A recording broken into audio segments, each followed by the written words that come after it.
Hello friends, welcome to Manu Law Classes. My name is Gautam Dixit. Today in this video, we are going to discuss important news from the Hindu edition of 28th July 2023. So friends, today before starting the news, today is a very important day.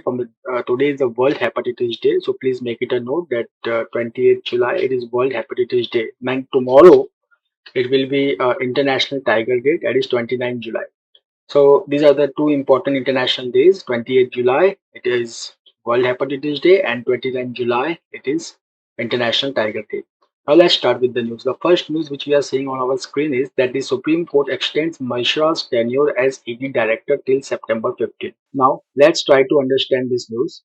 In order to understand this news, you have to understand the term which is coming over here, that is FATF evaluation. Now what is the full form of FATF? It is Financial Action Task Force. There is a periodic evaluation of every countries in the Financial Action Task Force, to which India is also a member.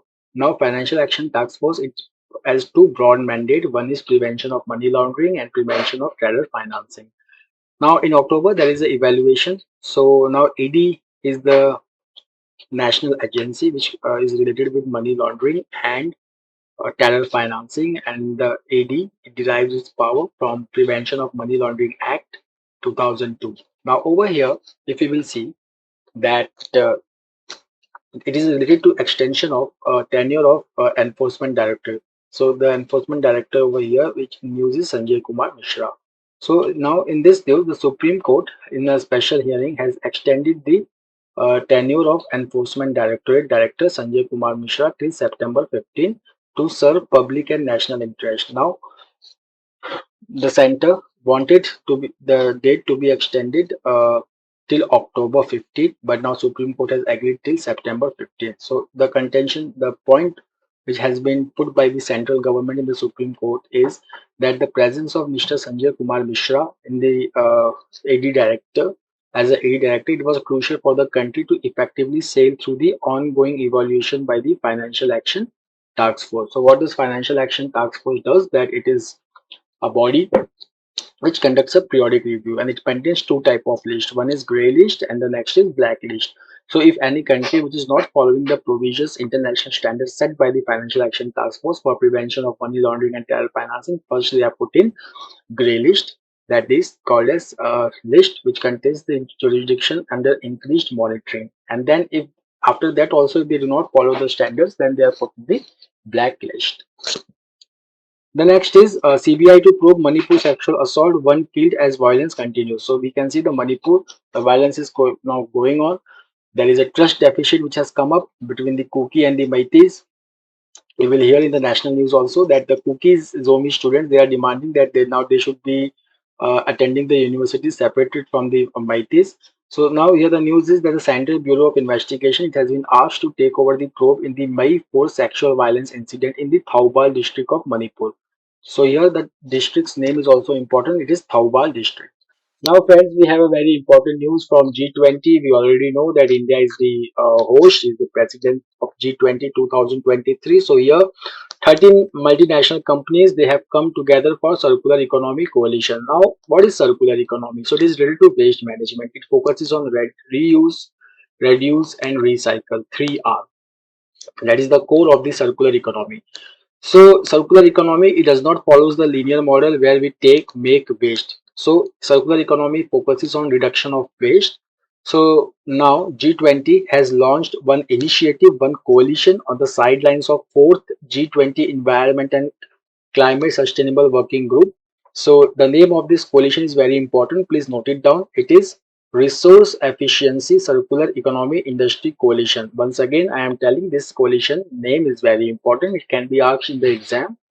It is Resource Efficiency Circular Economy Industry Coalition on the sideline of, now it is also important that where this coalition was launched. So it was launched on the sidelines of 4th G20 Environment and Climate Sustainability Working Group and Environment and Climate Ministers meeting, which was held in Chennai. Now here 39 multinational companies from different sectors such as steel, FMCG, fast moving consumer goods, electronics, they have come together to adopt resource efficiency and circular economy principles to address environmental challenges which are rising from waste, which includes plastics, microplastics, e-waste and chemical waste. Now here this meeting it was also being attended by seven other countries which included Mauritius, Denmark, Italy, Canada, United Arab Emirates, France and European Union. Now, if you will see the Indian initiatives related to a reduction of plastic waste in India, so we already have one rule that is called as plastic waste management rules. Plastic waste management rules. So now, if you will see over here that the waste management rules, it has extended producers responsibility guidelines. Now, what is the meaning of extended producers responsibility guidelines? So the extended producers responsibility guidelines means the producer's responsibility is now just not restricted to manufacture of plastics, but it is now extended to safe disposal or reuse of plastic. So under that initiative, around 2.6 million tons of the extended producer responsibility certificates have been generated by public waste processors, and around 1.51 million tons of those certificates had been purchased by producers, importers, and brand owners. Now, coming to the editorial, let's talk about a very important article from the India China relationship elusive consensus. So, over here, we have to focus that recently the BRICS summit which has taken place okay in South Africa. So again there India and China they have once again appeared to walk away from their latest high level engagement and because of the sharp differences. So there was a meeting in last week in Johannesburg between National Secretary Advisor Ajit Doval and top Chinese diplomat and Politburo member Wang Yi. Wang Yi is a very important person because earlier he was the foreign minister of China and now he is the head of Communist Party's Central Foreign Affairs Commission. So here Mr. Dowell he has highlighted India's concern about the situation along the line of actual control. So the line of actual control which is 3,488 kilometers spanning from Ladakh, Himachal Pradesh, Uttarakhand then towards Sikkim and Arunachal Pradesh. So here if you will see that this line of actual control situation is still persisting, especially there are two places which India wants to resolve the outstanding issues which are also called as legacy issues. These two areas are in Depsang and Depcho. So over here, he has stressed the need to restore peace and tranquility in border area and to remove impediments to normalcy in bilateral relationship. So here, if you will see that India wants to resolve the border issues before moving on to the other issues or to bringing out normalcy in bilateral relations.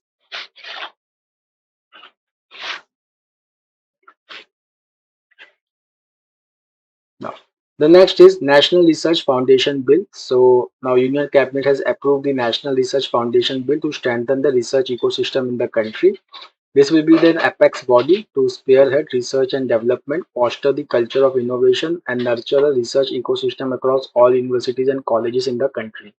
The second important point about this is the bill seeks to repeal the Science and Engineering Research Board Act 2008, under which SERB was established as a statutory body. So this is very important. It was a statutory body under the Department of Science and Technology. Now this body will be subsumed under National Research Foundation. Now, if you will see various agencies which are involved in funding research and development in India. So here the first time the idea was proposed by Kasturi Rangan Committee in 2019 and this was adopted in the National Education Policy 2020 that there should be something called as National Research Foundation to be established which will be an independent foundation to promote research and development. Now, if you will see that currently funding research comes from Department of Science and Technology, Department of Atomic Energy, Department of Biotechnology, then Indian Council of Agricultural Research, then Indian Council of Medical Research, then Indian Council of Historical Research, University Grants Commissions, and various private and philanthropic organizations. Now, here, if you will see that it is very important that the idea of having multiple research funding agencies get further reinforced by the statement that NRF would coordinate with other funding agencies and work with science, engineering, and other academics to ensure synergy of purpose. Now let's talk about the financial outlay. So here if you will see the Kasturi Rangan committee had recommended that NRF should have an annual grant of rupees 20,000 crores. That is 0.1% of GDP. If you will see the current spending of GDP, it is 0.65%, and if you compare it with the other countries, so it is 2.8% in United States, 2.1% in China, 4.3% in Israel, and 4.2% in South Korea. So it has expressed concern that research and innovation spending in the country, which had declined from 0.84 in 2008 to 0.69 in 2014. Now to revive this funding, so if you will see that the Press Information Bureau release, it suggests that NRF will have rupees 10,000 crore for 5 years. Okay, so it will get the total value of rupees 50,000 crore. But if you will see that the government grant or budgetary support was 14,000 crore, while the remainder is to be mobilized through industry and other private philanthropic sources. Okay. So here they say that effectively it means rupees 2008 crore over the next 5 years by the government, but which is nearly 14% of what the Kasturi Rangan committee had recommended. Now I have already discussed that the SCRB has been established as a statutory body. Now it aims to plan, promote and fund internationally competitive research. But now this body will be subsumed under National Research Foundation. Now, if we just talk about BSCRB's allocation, so it started from rupees 200 crore in 2011-12, went to rupees 1000 crore in 2018-19. Then, since then, allocation declined but began to rise by 2021-22. Now, if you see the SARB programs, schemes, and activities, they have been important in financing basic research in science and engineering. Now, research and development, or why they are important, research and development. So, if you will see that for economic prosperity, research and development are very important. For research in cutting edge technology is very important so that India can develop. Okay, so that's the importance of research and development. Now, next, let's talk about the hornet's nest in the Forest Amendment Bill. So, the Lok Sabha has passed the Forest Conservation Amendment Bill 2023 on July 26. Now here if you will see that the bill, it has certain problems. So let's discuss the problems. So if you will see the Forest Conservation Act of 1980, which is going to be amended by this bill. So if you will see, there are 3 points that emerge from the bill which have caused a little contestation among the environmental experts. These are: first is the narrow definition of forest, then exclusion of significant tract of forest area, and the third is granting of sanction to additional activities that were regulated earlier. So the next point is that the bill is to significantly restrict the application of landmark Godavarman judgment of 1996. Now, what is the significance of Godavarman judgment of 1996? So the Godavarman judgment of 1996 had extended the scope of Forest Conservation Act 1980. Here it means that areas with trees rather than just areas legally notified as forest should be called as forest. Means now the new bill which has been amended, it recognizes those forest only forest which has been already classified by the government, and the areas which have not been classified. For example, in Nagaland, there are community forest concepts, so they are not classified, so they will not be considered as the forest. That is one of the problem.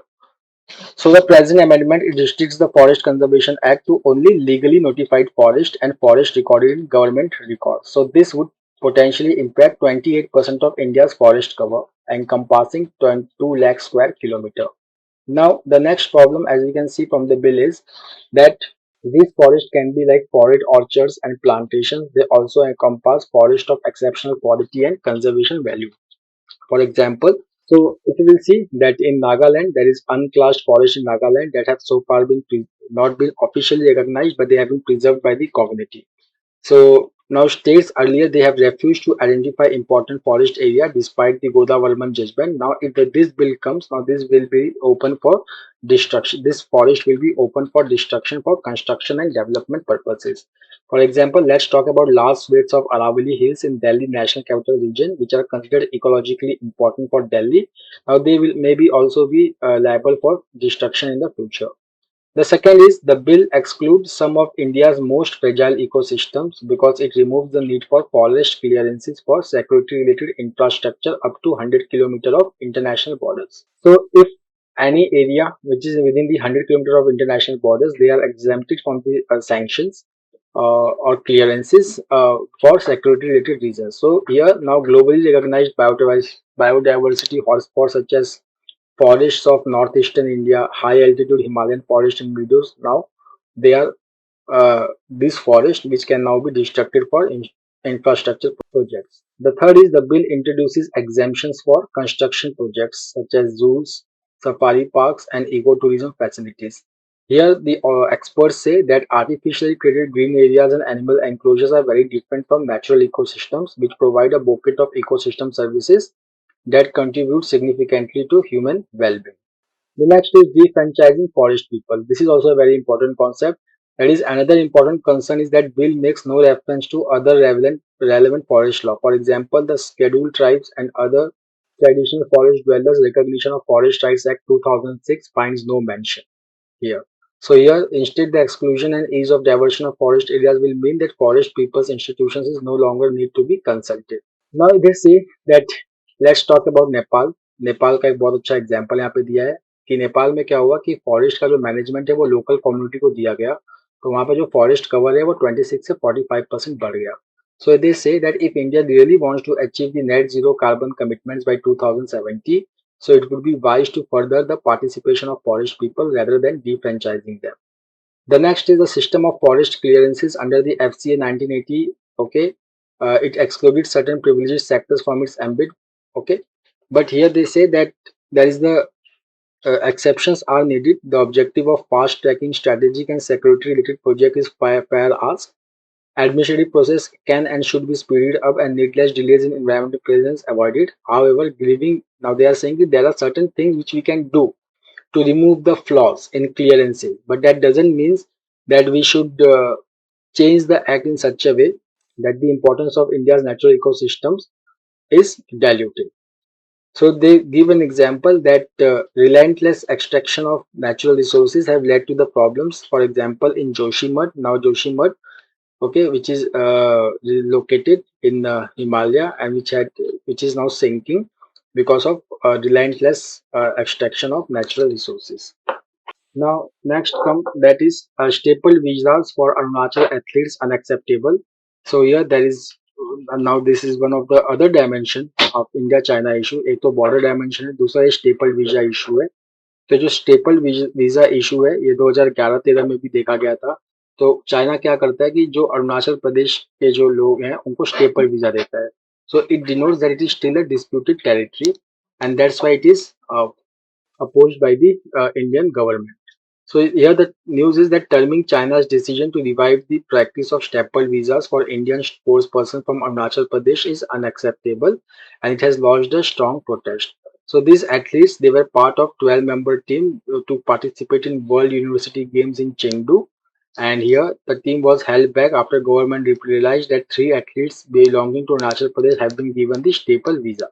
The next, the Cookie Zomi students of Manipur University seek shift to other institutions. So I have already discussed because of the trust issue between these two communities. So Cookie Zomi students now they are protesting that they are not being able to attend classes in Manipur University, hence they must be shifted to other universities. The next is women's bill can be taken up only by consensus. So Law Minister Arjun Ram Meghwal informed Rajya Sabha that women's reservation bill requires careful consideration on the basis of consensus among all political parties before it is brought to parliament. Now let's see what is this. So here the Women's Reservation Bill or the Constitution 108th Amendment Bill proposes 33% reservation for women in the Lok Sabha and State Assembly. It was passed in March 2010 in Rajya Sabha amid high drama, but the 15th Lok Sabha could not pass the bill. Interview from John Kerry. John Kerry, he's a very important person in America. He's a US Special Envoy on Climate. And now he says that America is committed to $100 billion annual fund for developing countries, but he blames former President Donald Trump for delays. Then he says that G meeting on climate change, so he excludes confidence of consensus statement, but wouldn't commit to US compromising over language on Ukraine war. Now come to gig workers seek model laws, rights and social security. The next is the National Coordination Committee on Gig Workers. They are protesting in front of parliament demanding a model law for sector so that these workers get social and job security. So who are the gig workers? Gig workers, they are classified into platform workers and non-platform workers. They are not covered under any social security laws, etc. And that is why they are facing a systematic exploitation, wage theft, illegal termination, mental torture, and unfair labor practices at the hands of digital platforms. Now, Rajasthan has become the first state in India to pass a bill for the welfare of gig workers. The next is the PWD population, says parliamentary panel that the PWD population has not been counted accurately. So the Parliamentary Standing Committee on Social Justice and Empowerment, it has pulled up the government for failing to currently accurately estimate the population of persons with disabilities. Earlier, if we remember that during the National Family Health Survey, the National Family Health Survey, the questions, disability related questions has been dropped from the sixth round of the National Family Health Survey. The next is the government may extend PLI scheme to chemicals, petrochemicals. Now, what is PLI? It is product linked incentive scheme. So here incentives are given to industries based on achieving the target manufacturing, target employment, and target exports. So there are certain targets related to output, related to employment generation, related to export. So if the industry meets that target, so they get incentive under the schemes. Now government may extend PLI schemes to chemicals and petrochemicals. So here the aim is to reduce the reliance on imports of chemicals that can be made in India. So PLI scheme for chemicals and petrochemicals. So it will incentivize, it will boost investment in the chemicals and petrochemicals sectors. And then the next is that it can be expanded in light of, because large foreign investors are looking to set up joint ventures in India, and India cannot benefit unless Indian industry partners with global companies. Okay, so the FM notes that domestic sustainability standards need to be raised to meet the global benchmark. So, friends, that's all for today. We will meet next week with a daily into analysis. Till then, have a nice time. Take care. Thank you.